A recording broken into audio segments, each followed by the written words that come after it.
Hello, today we are going to talk about media literacy.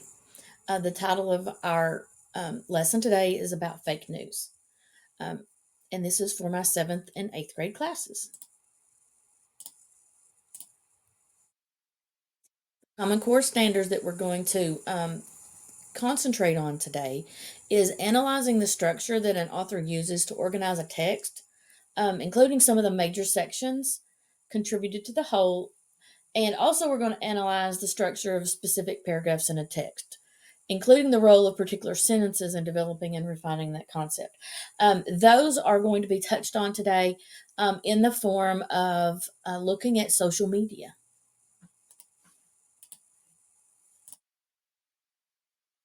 So, here are our objectives today. Our objectives: students will identify news, real and fake, and students will evaluate the pros and cons of social media as related to news. One of the essential questions that we're going to ask ourselves today is: does social media report real and fake news?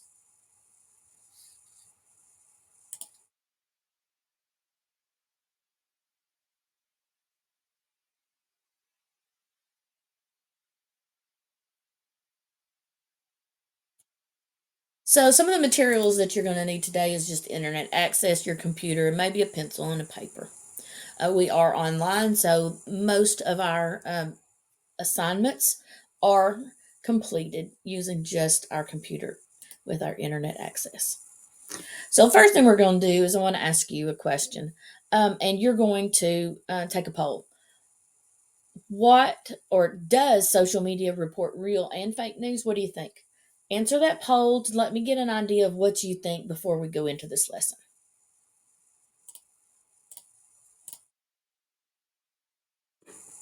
Okay, so we're going to talk about the vocabulary term media literacy. Media literacy is defined as having the ability to identify different types of media. That could be a video, a podcast, social media, even, or news, and understand the messages that they are trying to send to you. So, what is news?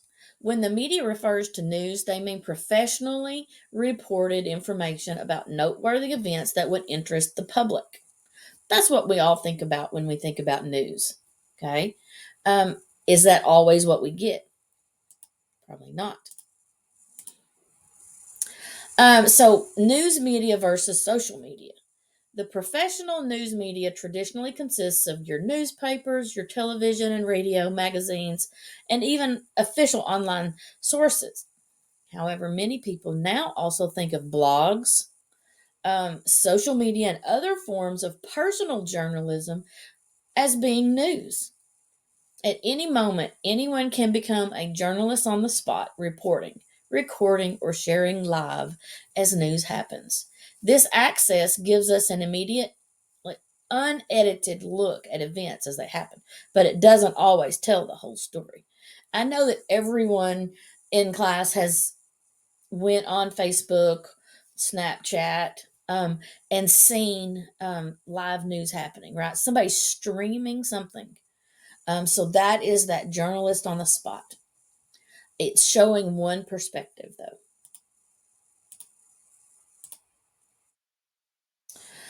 Pictures don't lie, right? Or do they?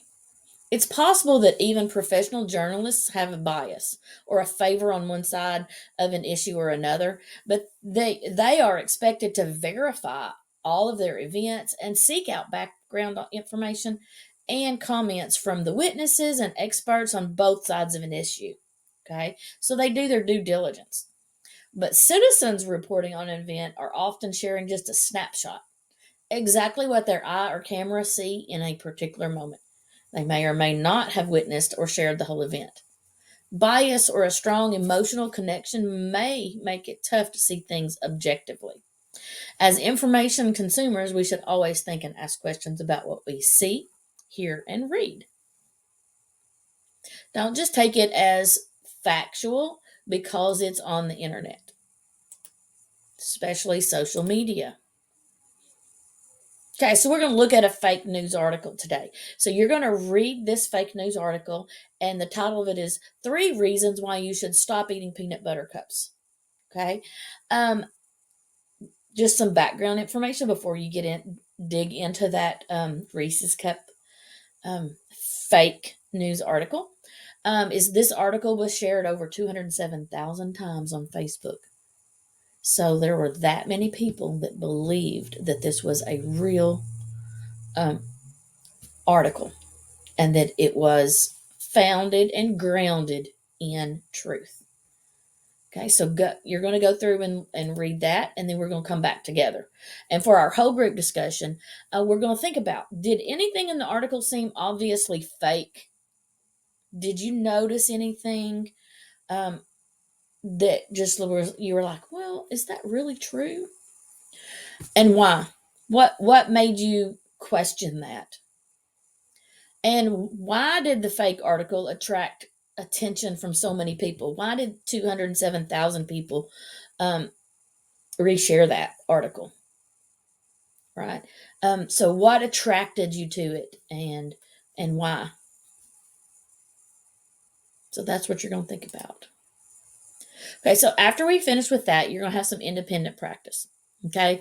But we're going to talk about, fake news is not limited to just articles online or in print. We know that in our social media platforms, we often see memes or pictures that depict false news. As an example on the screen, back during COVID, there was a meme going around that Morgan Freeman said, "Stop taking tests and live your life. If you're sick, stay home. If you feel fine, go about your business." This has been the system that worked for all of human history until the last 2 years. Time to go back at it. Okay. So this was a fake news. Okay. Fake news often in the form of memes exploits famous people. Okay. So there was a big article about this, that he denounced that someone used his face, and he did not say those things. So it's a big deal if someone says you say something and it's fake. Okay, so here is your independent activity tonight. You are going to scroll on a social media site for 10 minutes. In that time, I want you to list any of the articles, memes, or videos that you feel could be fake news. So I want you to make a list of several that you see in your 10 minutes that you're scrolling. Okay, now I want you to look through that list and pick one. And you're going to research it. And you're going to answer these questions. Okay, and you're going to put these questions in a Google document. What makes you think that this is fake news? So give me some concrete evidence. Why did you think that? Can you prove that it is fake? Okay, so if you can prove that it's fake, then you have done some research, right? That means that you have found the actual answer. And what drew your attention to this fake news article? Did it pop out at you because it was colorful? Did it pop out at you because it had someone famous on there? Why did it pop out at you when you were scrolling? Okay. So when we come back together tomorrow during class, we're going to have our whole group discussion about our independent work last night. So we're going to discuss all of the fake news that you found as you were scrolling your Facebook or Snapchat or whatever social media you want to use. Okay. And you are going to share what you found out and explain why you think it's fake news. Okay. We're going to look at the similarities and differences between all of the examples that you bring back to us. Okay. So I look forward to looking at those tomorrow. Okay. So for an assessment, we're going to do this at the end of class tomorrow. So this is a 2-day lesson. So you are going to go to the link, doubt it or trust it.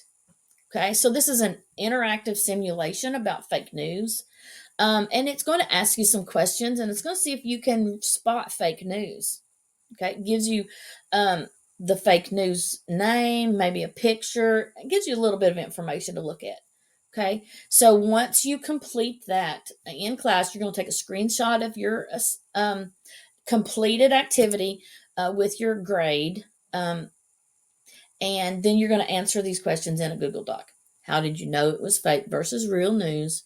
And list three things that you can do to prove the validity of the news item. So those are some things that you're going to work through in that activity that I want you to put in that assessment. Okay. Excuse me. So for some additional activities, if you're enjoying this type of thing, which I think a lot of you are, I have put about 4 more activities that you're able to go do. We've got Spot the Troll. We all know what a troll is on Facebook. Somebody that comes in and has no say in any of the information that's in there, but they're going to put in their 2 cents worth, right? So there's a cute activity in this link right here for Spot the Troll. See if you can find the trolls. Okay. Also, if you are aspiring to be a reporter, here is just a simulation that you can play with. Okay. Where you are actually the reporter. Okay. Also, reality check. There's some missions that you have to complete to spot some fake news. Okay.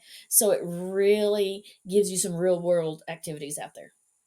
Also, Get Bad News is a way for you to post fake news to gain followers. Let's see how bad are you? Can you get as many followers as you can? Okay. So you are going to be the person to put that fake news out there. See if you are good at that kind of thing. Okay. So I hope you guys had a very hope